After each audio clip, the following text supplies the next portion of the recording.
तो गाइस, आज की वीडियो में हम बाबा साहेब डॉक्टर भीमराव अंबेडकर जी द्वारा लिखित पुस्तक जाति का विनाश पढ़ने वाले हैं। जाति का विनाश पुस्तक के अंतर्गत इसका 15वां शीर्षक आज हम करने वाले हैं। 15वां शीर्षक है आर्य समाजियों का चातुर्वर्ण्य जाति के पुराने ठप्पों को कायम रखता है। चलिए शुरू करते हैं। बाबा साहेब कहते हैं कि लेकिन सुधारकों का एक ऐसा समूह है जिसका आदर्श अलग है। वे आर्य समाजी के नाम से जाने जाते हैं और सामाजिक संगठन का उनका आदर्श वह है जिसे चातुर्वर्ण्य कहा जाता है, यानी समाज को 4000 जातियों में बांटने की अपेक्षा, जैसा कि अभी भारत में पाया जाता है, सिर्फ 4 श्रेणियों में बांट देना। इसे और अधिक आकर्षक बनाने और विरोधियों को शक्तिहीन करने के लिए चातुर्वर्ण्य के समर्थक बहुत सतर्कता से यह बताते हैं कि चातुर्वर्ण्य जन्म पर नहीं, गुण पर आधारित है। शुरू में ही यह स्वीकार करना चाहता हूँ कि चातुर्वर्ण्य का आधार गुण या योग्यता होने के बावजूद यह एक ऐसा आदर्श है जिसके साथ मेरी सहमति नहीं बनती है। पहली बात यह है कि आर्य समाजियों के चातुर्वर्ण्य में यदि व्यक्ति को अपनी योग्यता के अनुसार हिंदू समाज में अपना स्थान ग्रहण करने की छूट है, तो मैं यह समझने में असमर्थ हूँ कि फिर मनुष्यों को 4 वर्णों ब्राह्मण, क्षत्रिय, वैश्य और शूद्र में बांटने की क्या ज़रूरत है। ब्राह्मण का लेबल न हो तब भी किसी विद्वान व्यक्ति का सम्मान किया जाएगा। सैनिकों का सम्मान तब भी किया जाएगा जब वह क्षत्रिय न हो। यदि यूरोपियन समाज अपने सैनिकों और अपने सेवकों का सम्मान उन पर कोई स्थायी लेबल लगाए बिना कर सकता है, तो हिंदू समाज के लिए ऐसा कठिन क्यों होना चाहिए। यह एक ऐसा प्रश्न है जिस पर विचार करने की परवाह आर्य समाजियों में नहीं की है। इन लेबलों को जारी रखने पर एक और आपत्ति है। किसी भी प्रकार के सुधारों में मनुष्य और चीज़ों के प्रति धारणाओं, भावनाओं और मानसिक दृष्टिकोणों में परिवर्तन निहित होता है।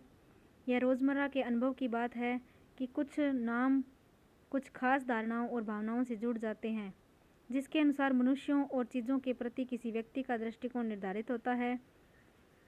ब्राह्मण, क्षत्रिय, वैश्य और शूद्र, ये नाम प्रत्येक हिंदू के दिमाग में एक निश्चित और स्थिर धारणा से जुड़े हुए हैं।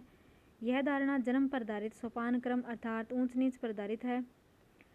जब तक ये नाम बने हुए हैं, हिंदू ब्राह्मण, क्षत्रिय, वैश्य और शूद्र को जन्म के आधार पर ऊंच नीच के सोपान के क्रम में विभाजित करते देखते रहेंगे और इसी के अनुसार आचरण भी करेंगे।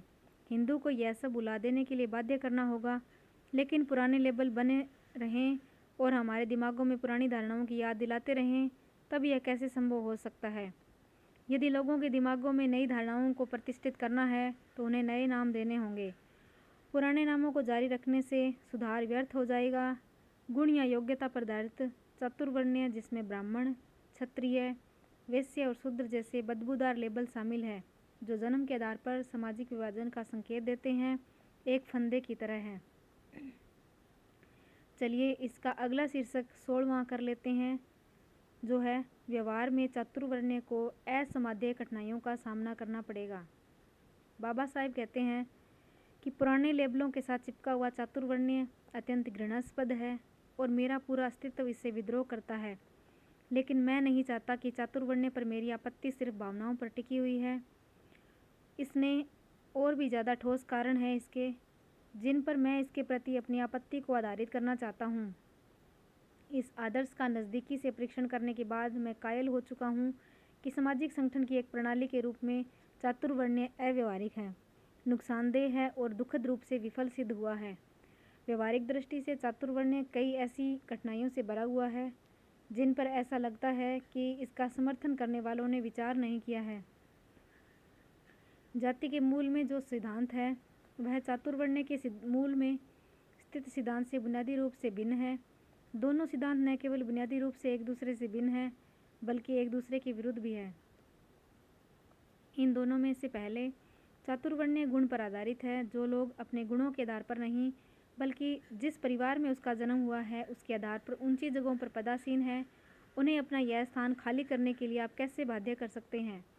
जो व्यक्ति अपने जन्म के आधार पर किसी निम्न हैसियत की जगह पर अवस्थित है, उससे उसके गुणों के अनुसार जो हैसियत मिलनी चाहिए वह देने के लिए आप लोगों को कैसे बाध्य कर सकते हैं। इसके लिए आपको जाति प्रथा को तोड़ना ही होगा, तभी आप चातुर्वर्ण्य व्यवस्था को स्थापित करने की स्थिति में आ सकते हैं। आप जन्म के आधार पर बनी हुई 4000 जातियों को घटाकर गुण पर आधारित 4 वर्गों में कैसे बांट सकते हैं? यह पहली कठिनाई है जिससे चातुर्वर्ण्य के समर्थकों को जूझना होगा। बाबा साहब कहते हैं कि एक दूसरी कठिनाई भी है जिससे चातुर्वर्ण्य के समर्थकों को जूझना होगा अगर वे चातुर्वर्ण्य की स्थापना को सफल बनाना चाहते हैं। चातुर्वर्ण्य की प्रस्तावना यह है कि आप लोगों को 4 निश्चित वर्गों में विभाजित कर सकते हैं। क्या यह संभव है? इस मामले में आप पाएंगे कि चातुर्वर्ण्य का आदर्श प्लेटो के आदर्श से काफ़ी मिलता जुलता है। प्लेटो के अनुसार मनुष्यों को स्वभाव के आधार पर 3 वर्गों में बांटा जा सकता है। प्लेटो को लगा कि कुछ व्यक्ति सिर्फ भूख के द्वारा नियंत्रित होते हैं, इसलिए उसने उन्हें श्रम और व्यापार करने वाले वर्ग में रखा।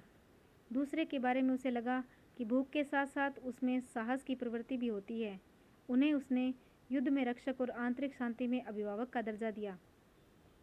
कुछ और लोगों में भी उसने चीज़ों के पीछे काम कर रहे सार्विक तर्क को समझने की क्षमता देखी। उन्हें उसने लोगों के लिए कानून बनाने वालों के वर्ग में रखा। प्लेटो के रिपब्लिक की जो आलोचना की जाती है वह चातुर्वर्ण्य व्यवस्था पर भी लागू की जानी चाहिए, जहाँ तक यह मनुष्यों को 4 विशिष्ट वर्गों में सही विभाजन करने की संभावना पर आधारित है। प्लेटो की मुख्य आलोचना यह है कि व्यक्तियों को एक दूसरे से साफ साफ पृथक 4 वर्गों में बांटने का उसका विचार मनुष्य और उसकी शक्तियों के बारे में एक बहुत ही सही दृष्टिकोण प्रकट करता है।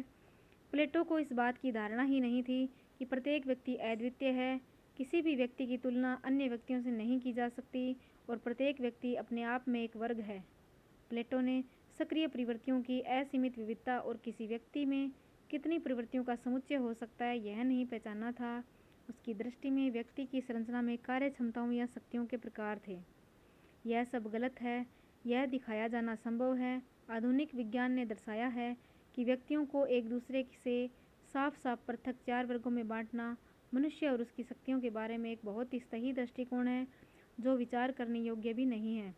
परिणाम स्वरूप व्यक्तियों के गुणों का उपयोग उनके स्तरीयबद्ध वर्गीकरण से संगत नहीं है। चातुर्वर्ण्य उसी कारण में विफल होने को बाध्य है जिस कारण से प्लेटो का रिपब्लिक अर्थात मनुष्यों की इस आधार पर वर्गीकृत नहीं किया जा सकता कि क इस वर्ग का है और ख उस वर्ग का। यह बात है कि मनुष्यों को 4 सुनिश्चित वर्गों में बांट पाना असंभव है। इस तथ्य से यह बात साबित की जा सकती है कि शुरू के 4 वर्ग अब 4000 जातियों में बदल गए हैं। चातुर्वर्ण्य की स्थापना के रास्ते में तीसरी बाधा भी है। मान लीजिए कि चातुर्वर्ण्य को स्थापित कर दिया जाता है, मगर आप इसे बनाए कैसे रखेंगे? चातुर्वर्ण्य की व्यवस्था सफलतापूर्वक चल सके, इसके लिए एक महत्वपूर्ण आवश्यकता है कोई दंड विधान निर्मित करना जिसमें इतनी शक्ति हो कि चातुर्वर्ण्य व्यवस्था को कायम रख सके। चातुर्वर्ण्य व्यवस्था में हमेशा यह समस्या बनी रहेगी कि कहीं कोई आदमी किसी खास वर्ग में न घुसे। जब तक वर्ग क्रम तोड़ने वालों के लिए दंड की व्यवस्था नहीं की जाएगी, लोग अपने अपने वर्ग तक सीमित नहीं रहेंगे। चातुर्वर्ण्य अपनी आंतरिक अच्छाई के बल पर टिका नहीं रह सकता, इसे कानून के जरिए लागू करना होगा। बाबा साहेब लिखते हैं कि चातुर्वर्ण्य के आदर्श को दंड विधान के बिना बनाए नहीं रखा जा सकता। यह साबित होता है कि रामायण की इस कथा से कि राम ने शंबुक की हत्या की थी। कुछ लोग राम को इसके लिए दोषी ठहराते हैं कि उन्होंने उत्श्रृंखलता का प्रदर्शन करते हुए और बिना किसी कारण के शंबुक की जान ले ली। लेकिन शंबुक की हत्या के लिए राम को दोषी ठहराना संपूर्ण स्थिति को समझने में विफलता है। राजा होने के नाते राम चातुर्वर्ण्य से बंधे हुए थे, अतः शंबुक की हत्या करना उनका कर्तव्य था। वह शूद्र था और अपने वर्ग से निकलकर ब्राह्मण बनना चाहता था। यही वजह है कि राम ने शंबुक की हत्या की। लेकिन इससे यह भी सिद्ध होता है कि चातुर्वर्ण्य को बनाए रखने के लिए दंड विधान क्यों आवश्यक है। न केवल दंड विधान आवश्यक है बल्कि मृत्यु दंड भी आवश्यक है। इसलिए राम ने शंबुक को इससे छोटा दंड ही नहीं दिया। इसलिए मनुस्मृति वेद को पढ़ने या सुनने वाले शूद्र के लिए उसकी जीभ काट देने या उसके कानों में पिघला हुआ शीशा डालने जैसी कठोर सजाओं का प्रावधान करती है। चातुर्वर्ण्य के समर्थकों को यह भरोसा देना होगा कि वे सफलतापूर्वक मनुष्यों का वर्गीकरण कर सकते हैं। साथ ही 20वीं शताब्दी में आधुनिक समाज की मनुस्मृति के दंड विधान का पुनर्लेखन करने के लिए अभिप्रेरित कर सकते हैं। ऐसा लगता है कि चातुर्वर्ण्य के समर्थकों ने इस पर विचार नहीं किया है कि उनकी स्त्री व्यवस्था में स्त्रियों का क्या स्थान होगा। क्या उन्हें भी ब्राह्मण, क्षत्रिय, वैश्य, शूद्र इन 4 वर्गों में विभाजित करना होगा, या उन्हें यह स्वतंत्रता होगी कि वे अपने पति के वर्ग को अपना लें। यदि स्त्रियों की हैसियत इससे तय होती है कि किस वर्ग का व्यक्ति उसका पति बनता है, तब चातुर्वर्ण्य व्यवस्था के पीछे कार्यशील सिद्धांत का क्या होगा कि व्यक्ति उसका उस वर्ग उसकी योग्यता के आधार पर निर्धारित होना चाहिए। यदि स्त्रियों का वर्गीकरण उनकी योग्यता के आधार पर होता है तो उनका वर्गीकरण नाम मात्र का होगा या वास्तविक। अगर इसे नाम मात्र का होना है तो यह बेकार है और तब चातुर्वर्ण्य के समर्थकों को स्वीकार करना होगा कि उनकी व्यवस्था स्त्रियों पर लागू नहीं होती। यदि यह वास्तविक है तो चातुर्वर्ण्य के समर्थक क्या स्त्रियों पर इसके लागू होने के तार्किक परिणामों को स्वीकार करने के लिए तैयार हैं?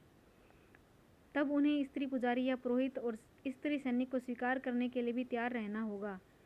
हिंदू समाज स्त्री शिक्षकों और स्त्री बैरिस्टरों का अभ्यस्त हो चुका है। वह शराब बनाने वाली और बुच्चड़ का काम करने वाली स्त्रियों का भी अभ्यस्त हो सकता है। यह कोई साहसी व्यक्ति ही होगा जो कहेगा कि हिंदू समाज स्त्रियों को पुजारी, पुरोहित या सैनिक बनने की इजाज़त दे देगा, लेकिन चातुर्वर्ण्य के सिद्धांत को स्त्रियों पर लागू किया जाए तो उसका तार्किक परिणाम यही होगा। इन कठिनाइयों को देखते हुए कोई जन्मजात मूर्ख ही चातुर्वर्ण्य को आज की स्थिति में सफलतापूर्वक लागू करने की आशा कर सकता है और इसमें विश्वास कर सकते हैं और इसके अंदर विश्वास कर सकता है। तो आज के लिए इतना ही। अगला 17वां टॉपिक जो है वो हम करेंगे अगले वीडियो के अंदर। तो आज के लिए इतना ही। Thank you. जय हिंद, जय भारत।